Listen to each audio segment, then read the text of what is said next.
Set now, racing.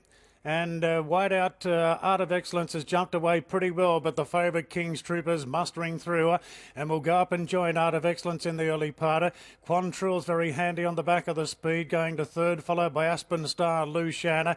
Then Lighthouse Keeper and Republican will settle last. Inside the 700 metres now, and Avdullah has the favourite in front, King's Troop by a length on Aspen Star, Quantrill. And Art of Excellence has caught three wide down the side of the course. Then Luciana from Lighthouse Keeper and Republicans last. Boy, you could throw a betting ticket over these coming to the turn, but it's the favourite in front, King's Troop on the home corner from Quantrill and Art of Excellence.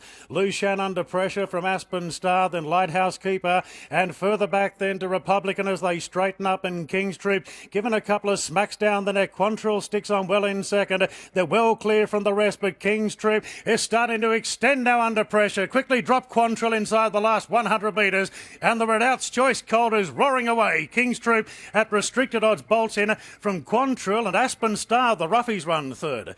Then came Lighthouse Keeper. Art of Excellence was wide all the way from Republican, and Lucian was last. King's Troop making light work of that, paying $1.40 and $1.20. Quantrill 2.10. Aspen Star, who was the outsider of the field, has run third. So for those that have taken trifectas 1-8 field, it's been a good result with Aspen Star at odds running third, but that was never really a much doubt there. King's Troop, plenty of natural early speed, raced by Arrowfield. King's Troop